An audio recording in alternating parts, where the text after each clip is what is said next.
Dear students, आज इस presentation में हम डिस्कस करेंगे about the laws of chemical combination. और इसमें हमें सिर्फ दो लॉज पढ़ने हैं इस यूनिट में, that's the law of conservation of मास और लॉ ऑफ कांस्टेंट प्रोपोर्शंस। बाकी जो है लॉ ऑफ मल्टीपल प्रोपोर्शंस या लॉ ऑफ रेसिप्रोकल प्रोपोर्शंस वगैरह वो हमें इसमें डिस्कस नहीं करने हैं। और आज जो हम लॉ डिस्कस करेंगे that is the law of conservation of mass. Laws of chemical combination जो है this are the basic principles which govern the different chemical reactions, या हम ऐसे कहेंगे the laws of chemical combination describe the basic principles which are obeyed by the different chemical reactions, या obeyed by the interacting atoms and molecules, interactions that can include many different combinations that happen in many different ways, क्योंकि chemical reactions जो है इनकी different types है। Now let's take an example of magnesium। Magnesium जब burn करता है इन atmosphere, magnesium file हम लेंगे सिंपली उसे हम बर्न करेंगे इन एटमॉस्फेयर। वहाँ पर क्या होगा, मैग्नीशियम जो है जब भी बर्न होगा it will produce magnesium oxide. Ash जो रहेगा that will be magnesium oxide. और साथ ही there is a lot of heat and light produce during the reaction. इसी रिएक्शन को अगर हम रिप्रेजेंट करेंगे by using the different formula या सिंबल्स, केमिकल रिएक्शन को जब हम रिप्रेजेंट करते हैं by using the symbols and the formulae, then उसे हम कहते हैं केमिकल इक्वेशन। सो यहाँ पर केमिकल इक्वेशन अगर हम इस रिएक्शन की लिखेंगे, मैग्नीशियम रिएक्ट करता है ऑक्सीजन के साथ in the atmosphere. So magnesium जो है और oxygen these are the reactants, और जो प्रोडक्ट हैं that is the magnesium oxide.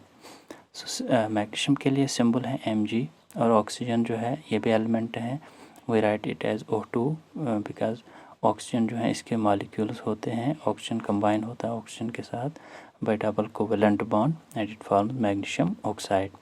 लेकिन जब हम ये केमिकल इक्वेशन लिखते हैं, यहाँ पर जो नंबर ऑफ़ एटम्स है रिएक्टेंट्स में मैग्नीशियम के और ऑक्सीजन के वो बराबर नहीं है, क्योंकि यहाँ पर 2 ऑक्सीजन है और यहाँ पर 1 ही ऑक्सीजन है।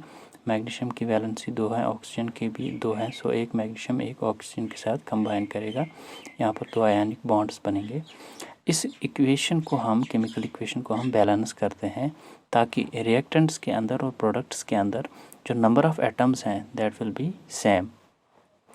ऐसा नहीं हो सकता है कि हम जो 2 चीज़ें मिला रहे हैं और उनके कंबाइन होने के बाद कोई चीज़ जो है वो कम हो सकती है, बिकॉज़ जो हमें अभी फर्स्ट लॉ पढ़ना है लॉ ऑफ कंजर्वेशन ऑफ मास, उसमें हम यही देखेंगे। सो यहाँ पर हमें इक्वेशन जो है वो बैलेंस करनी पड़ती है। सेकंड केस, अगर हम मीथेन जो है वो भी एक फ्यूल है, जब वो बर्न करता है in presence of oxygen. Methane की फार्मूला है CH4, ऑक्सीजन के लिए हम लिखते हैं O2, it forms carbon dioxide CO2 and water. यहाँ पर भी हाइड्रोजन एटम्स और ऑक्सीजन एटम्स की जो नंबर है वो बराबर नहीं है। रिएक्टेंट यहाँ पर है मीथेन और ऑक्सीजन, प्रोडक्ट जो है हमारे पास that is the carbon dioxide and water. So जब ये जलता है methane it produce carbon dioxide and water. लेकिन जो नंबर ऑफ़ एटम्स हैं दोनों साइड्स में रिएक्टेंट्स और प्रोडक्ट्स में वो ऑक्सीजन और हाइड्रोजन के बराबर नहीं है। इसके लिए हम इक्वेशन जो है उसको बैलेंस करते हैं बाय यूजिंग, यहाँ पर हमने 2 कोफिशिएंट में 2 डाला है, और यहाँ पर भी हमने by putting 2 here in the at the coefficient। so जो नंबर ऑफ़ एटम्स है इन द रिएक्टेंट्स और नंबर ऑफ़ एटम्स हैं in the products of all the जो हैं इसमें एलिमेंट्स पार्टिसिपेट करते हैं रिएक्शन में, एलिमेंट्स के एटम्स, सो वो बराबर होते हैं। लॉ ऑफ कंजर्वेशन ऑफ मास भी यही कहता है कि जब भी कोई रिएक्शन होती है केमिकल रिएक्शन, वहाँ पर जो प्रोडक्ट्स है, प्रोडक्ट्स का मास जो है that's equal to the mass of the reactants. अगर आपने किसी भी क्लोज्ड कंटेनर में ये रिएक्शन की है, इवन कि अगर उसमें गैस वगैरह इवॉल्व होंगे सो वो दैट दे विल एस्केप। अगर आपने क्लोज्ड कंटेनर में किया है ये reaction, chemical reaction, that means the mass of the products will always equal to be the mass of the reactants. इसमें एक्सेप्शंस हैं न्यूक्लियर रिएक्शंस। सो ये लॉ जो है ये दिया था एंटोनियो लेवाइजर ने इन 1789, और इस the last states that the matter is neither created nor destroyed in a chemical reaction except, मैंने कहा न्यूक्लियर रिएक्शंस, वहाँ पर मास जो है वो थोड़ा सा चेंज होता है इनटू एनर्जी में.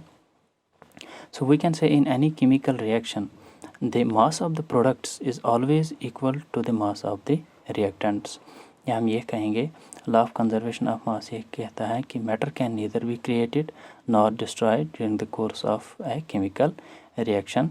There is no change in the mass during the chemical reaction. For example हमारी बुक में एग्जांपल है कैल्शियम कार्बोनेट की.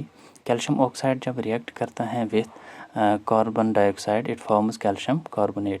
अगर आपके पास है कैल्शियम ऑक्साइड CaO, इसकी फार्मूला है, इसके 56 ग्राम्स हैं और इसको आप कंबाइन करवा रहे हो with 41 grams of carbon dioxide.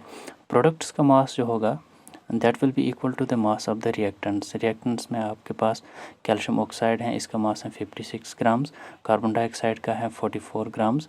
So the mass of the products will be 100 grams. So product जो है आपका कैल्शियम कार्बोनेट CaCO3, इसका मास बराबर है to the mass of the reactants. ऐसे भी हम दिखा सकते हैं, हमारे पास दो रिएक्टेंट्स हैं, एक है कैल्शियम ऑक्साइड और दूसरा है कार्बन डाइऑक्साइड. इसके आपके पास 56 ग्राम्स हैं और इसके आपके पास 44 ग्राम्स हैं. एक क्लोज्ड कंटेनर में ये रिएक्शन हो रही है, सो वहाँ पर कैल्शियम कार्बोनेट बनेगा. How much calcium carbonate will be formed, we will add simply 56 grams with 44 grams, it will be 100 grams.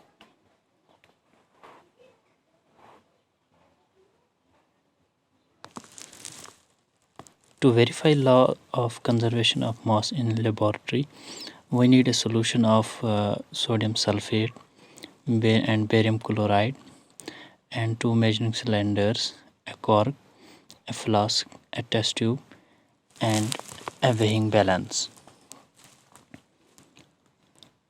For this chemical reaction, we will take 5 ml of sodium sulfate solution in a measuring cylinder. और इसके बाद ये 5 ml जो है sodium sulphate solution के, ये हम डालेंगे कोनिकल फ्लास्क में. कोनिकल फ्लास्क में डालने के बाद हम दूसरे मेजरिंग सिलेंडर में लेंगे 5 ml बेरियम क्लोराइड सॉल्यूशन और इसमें डालने के बाद हम इन 5 ml जो है सॉल्यूशन बेरियम क्लोराइड की, इसे हम डालेंगे एक टेस्ट ट्यूब के अंदर और उस टेस्ट ट्यूब को हम बांध लेंगे एक थ्रेड के साथ ताकि फिर हम इसे डाल सकें इस कोनिकल फ्लास्क के अंदर. साथ ही इसका लिड जो है वो हम बंद करेंगे बाय द कॉर्क.